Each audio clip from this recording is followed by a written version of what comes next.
ओम नमः शिवाय। जय भारत। मैं भारत का रहने वाला हूँ। भारत की बात सुनाता हूँ, सुनिए।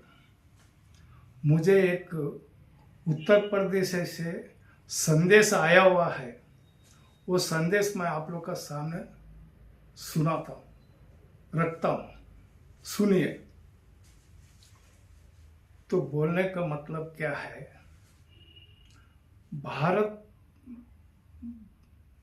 जो रामायण में चलेंगे अपन। रामायण में 4 भाई है। कौन? राम, भरत, लक्ष्मण, शत्रुघ्न। 4 भाई है। तो चारों भाई, तो इसको यहीं रखिए। जो हिंदू धर्म में बोलते हैं कि युग है, 4 युग है। 4 युग का नाम जो है सत्ययुग, त्रेतायुग, द्वापर युग, कलयुग। ये चारों का नाम है। और ये चारों युग का नाटक जो है घूमते रहता है। ये किसको भी पता नहीं है। कोई कुछ बोलते, कोई कुछ बोलते हैं।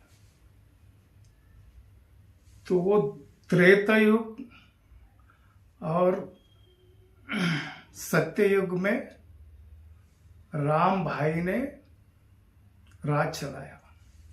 इतना बड़ा चलाया कि सोने का चिड़िया बन गया भारत। इसलिए उसका नाम पड़ा है सोने की चिड़िया। तो ये बात किसको पता नहीं है। कोई कुछ बोलता आज बड़ा हो गया तो हम बड़े, हम बड़े। कोई बड़ा नहीं है। भारत बड़ा है। भारत सबका भाई है और सबका बाप है। या आदम का हो या भारत का हो, बात एक ही है। ये बात को समझना चाहिए। फिर सत्ययुग और त्रेतायुग राम राज चला। जैसा राजा वैसा प्रजा, और जैसा साहूकार जैसा राजा, सब खुश थे जब तक 2 युग का टाइम खत्म हो गया। तो फिर ये तीनों भाई बड़ा भाई को बोले, भाई आप 2 युग पालना करें, राज चलाया, तो हम तीनों भाई 2 युग दुनिया चलाएंगे, हम भी आपके जैसे। तो ठीक है भाई, चलाओ। तो फिर बोले हम लोग चलाएंगे। तो उतने में क्या हुआ कि एक भूकंप आ गई। 2500 साल के बाद एक भूकंप आ गया भारत में। पूरा हिल गया। तो हिलने के बाद जो है, जो चंद्रमा ग्रह है ऊपर, वो समुद्र में पड़ा हुआ था।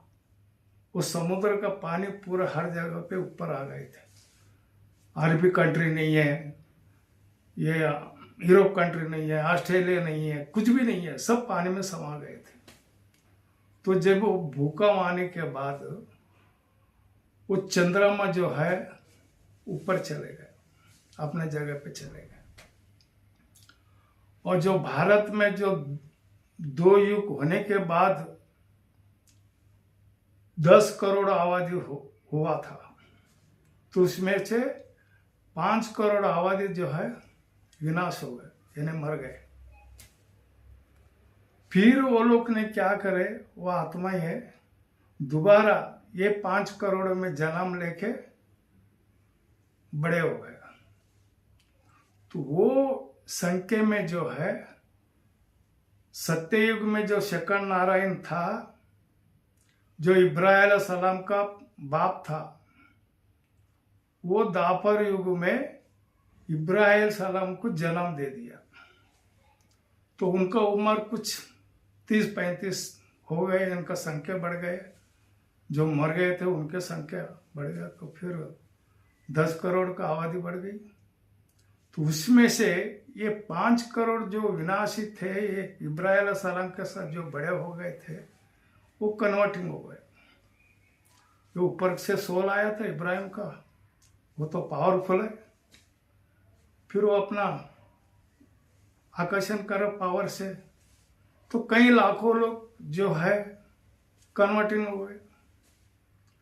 तो संख्या बढ़ गया, कुछ ये लोग को उम्र कुछ 60-50 साल का हो गया, तो फिर वो अपना अरबी कंट्री में ये लोग को लेके चले गए, जहाँ पर जो बोलते आज लड़ाई हो रहा है, गाजा पट्टी, जेरूसलम, फलस्तीन जो है, सऊदी अरब, ये सब बाजू बाजू में बॉर्डर है।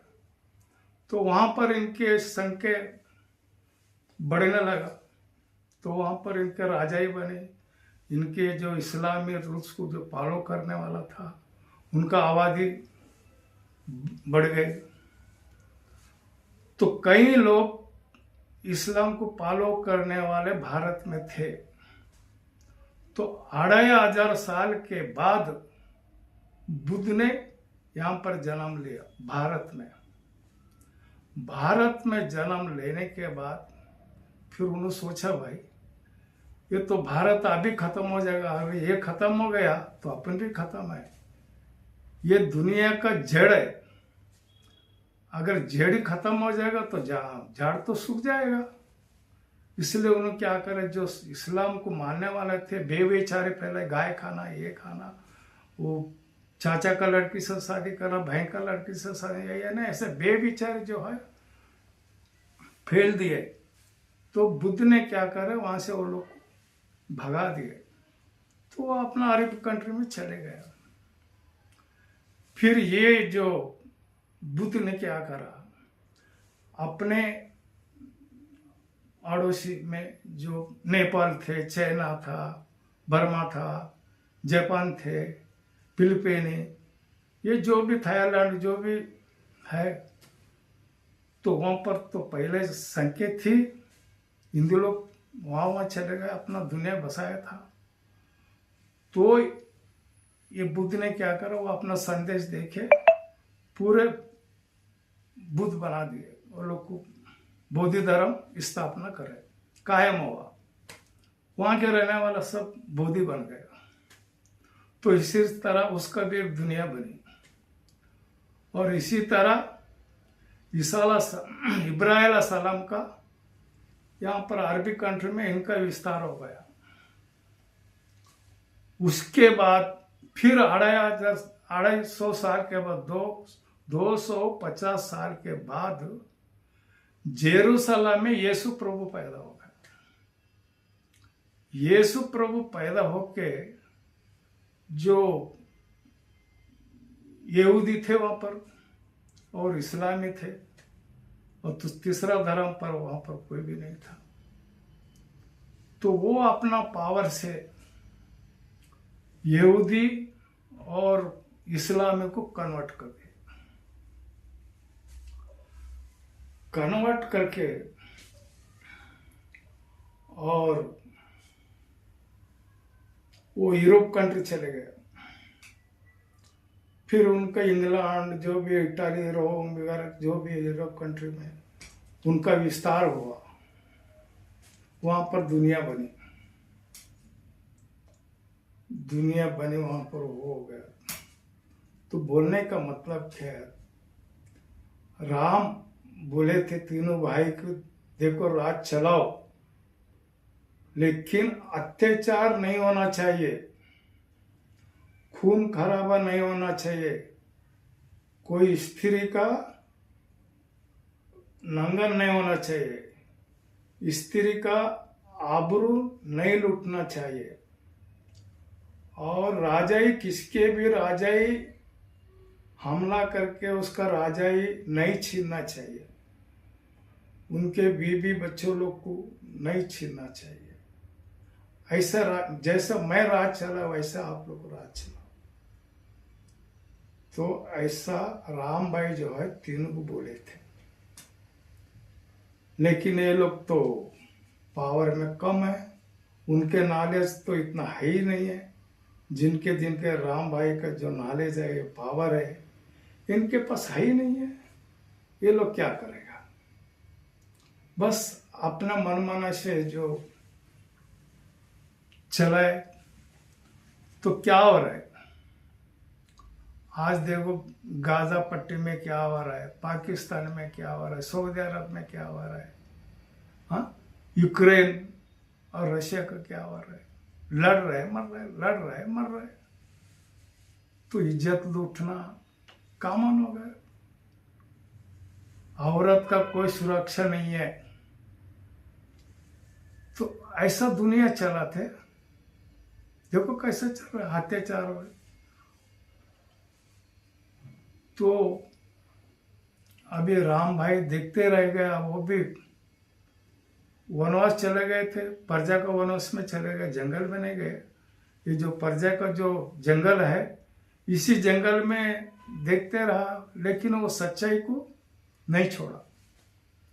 और जो भी महाविनाश हो गए आधा, तो पहला क्या थे, देवता थे या राजा ही थे, उनके वो सब चले गए। कुछ भी पता नहीं, इनको पता है ना इनको पता है। लेकिन राम वाली आत्मा में वो एक पावर थी कि वो सच्चाई को पकड़ के रखा। तो भारत में हर राजा, जो शिवाजी है, जो भी प्रताप सिंह है, जो भी माना हुआ जो राजा है, वो इनका पाठ है। वो सच्चाई के लिए लड़े, तो बड़ी बात है ना।